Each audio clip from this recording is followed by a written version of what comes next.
আমার স্বপ্ন হচ্ছে স্কুলে পড়াশোনা করবো, বড় হবো, ব্যবসা করবো, মাকে দেখাশোনা করবো। মাত্র 9 বছরের ছেলে সংসারের দায়িত্ব নিয়েছে নিজের কাঁধে। ছেলেটির নাম আব্দুল সামাদ শেখ। বেলডাঙ্গা স্টেশন পাড়ায় ভাড়া বাড়িতে থাকে। পরিবার সূত্রে জানা যায় তার বাবা তাদের ছেড়ে দিয়ে অন্য জায়গায় চলে গিয়েছে।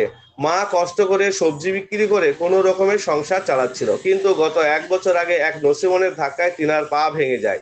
সেই ভাঙা পা নিয়ে ব্যবসা করতে পারেন না, তাই বাধ্য হয়ে সংসারের হাল ছোট্ট কাঁধে নিয়েছে সামাদ।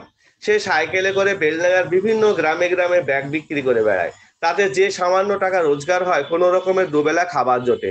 সেই সঙ্গে মায়ের অপারেশনের জন্য মোটা খরচ তাদের পক্ষে বহন অসম্ভব।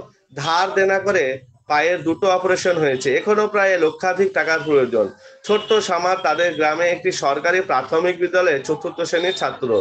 সকালে সাইকেল নিয়ে বেরিয়ে পড়ে গ্রামে এবং স্কুলের সময় বাড়ি গিয়ে স্কুলে যায়। কিন্তু টাকার অভাবে কোনোদিন টিউশন জোটেনি কপালে। তার মায়ের অপারেশনের জন্য আপনারা স্ক্রিনে দেওয়া অ্যাকাউন্টে আর্থিক সহযোগিতা দান করতে পারেন। তার মায়ের এক্স-রে ও প্রেসক্রিপশনে দেওয়া হলো। এছাড়া কমেন্টে এদের পুরো ঠিকানা, যোগাযোগ নম্বর দেওয়া হলো। এই ছোট্ট বয়সে যে পরিমাণ দায়িত্বশীলতা, পরিশ্রম ও আত্মসম্মানবোধ দেখিয়েছে আব্দুস সামাদ, তা সত্যিই প্রশংসনীয়।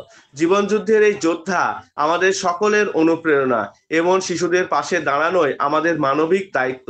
আর্থিক সহযোগিতা না করলেও আপনাদের একান্ত অনুরোধ, ভিডিওটি বেশি বেশি শেয়ার করুন। তোমার নাম কি? আব্দুল সামাদ শেখ। তুমি কোন ক্লাসে পড়ো?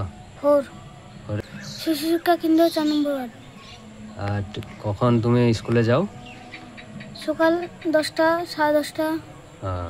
আর তাহলে ব্যবসা কখন করো? ব্যবসা 7টা, 7:30, 8টার দিকে বেরিয়ে যায়। দিয়ে সকাল বেঁচে চলে আসে। মানে ব্যবসা হয়ে যাওয়ার পরে আবার স্কুল যাও? টিউশন ফিউশন পড়ো কোথাও? না, পারিনি, টাকার অভাবে। কোথায় কোথায় বিক্রি করতে যাও এগুলো, ব্যাগগুলো? এটা বন্ডে, মকরগুম, বেগুনবাড়ি, কাপাসডাঙ্গা, এইসব জায়গায় বিক্রি হয়। কিরকম বিক্রি হয়? হয় মোটামুটি। সেভাবে বিক্রি হয় না। তোমার স্বপ্ন কি? আমার স্বপ্ন হচ্ছে স্কুলে পড়াশোনা করবো, বড় হবো, ব্যবসা করবো, মাকে দেখাশোনা করবো। আমার আব্বাও নাই, আমার মাকে আমি ভালো জায়গায় রাখতে চাই। তাহলে এখন ব্যবসা করছো তো, পড়াশোনা ঠিকঠাক হচ্ছে তো? হ্যাঁ, হচ্ছে। তাহলে ব্যবসা কি আগামীতে কোনো দোকান টোকান করার ইচ্ছা আছে? হ্যাঁ, আছে। ভবিষ্যৎ আল্লাহ যেতে দেয় তা ঠিকই। পা ভেঙে তারপরে আছে, পয়সা করে রক্ত পরীক্ষা করতে পারি না, অপারেশন আবার 6 মাস পেছিয়ে দিল, নাহলে অপারেশন হয়ে যেত একদিন আবার। আগে আপনি কি করতেন? আমি ব্যবসা করতাম সবজি মালের। কোথায়? কলকাতা। দিয়ে পা কিভাবে ভেঙেছিল? অ্যাক্সিডেন্ট হয়ে। কিসে? সে মোটর ভ্যান গোনায়। পায়েটা 2বার অপারেশন হয়েছে, এখন 1বার হবে। অপারেশন হয়ে যেত, পয়সার লেগে করতে পারিনি, রিপোর্ট করতে পারিনি। ডাক্তার আবার পেছিয়ে দিল ডেট, 6 মাস পর আবার করতে বললো। রক্ত পরীক্ষা সব ম্যানেজ করে তারপরে যেতে বললো আমাদেরকে। এবার আমি পাচ্ছি না, নাহলে এই ছেলে তো আমার খাটে। কত টাকা খরচা হয়েছে? তাও 2.5 লাখ হয়ে গিয়েছে। কার্ডে যা হয়েছে, আবার খরচা এমনি 2.5 লাখ চলে গিয়েছে ধার দেনা করে। এখনো কত খরচা হয়ে গেছে? এখনো 1 লাখ, 1 লাখের বেশি হবে, তা কম হবে না।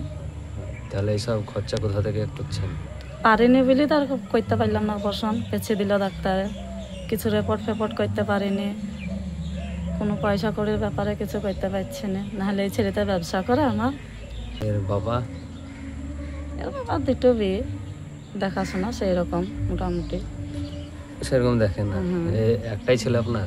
না, মেয়ের বিয়ে হয়ে গিয়েছে গঙ্গাপুরে। বাড়ি কোথায় ছিল মায়ের বাড়ি? মায়ের বাড়ি এখানে সরুলিয়া গেটপাড়া। সরলা গেটপাড়া। বিয়ে হয়েছে কোথায়? পুলিন্দা। আর এখানে আছেন যে? এখানে ভাড়াতে। ভাড়াতে থাকেন? এর সব ভাড়া। আচ্ছা আচ্ছা। আমি অনেক দিন থেকেই আছি এখানে। কতদিন থেকে আছেন? তাও 20 বছর হয়ে গেল।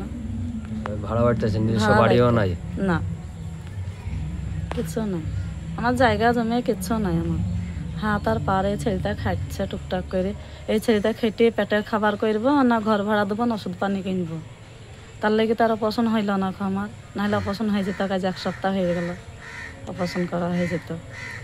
আপনার নাম? আমার নাম পারভিনা বেগম।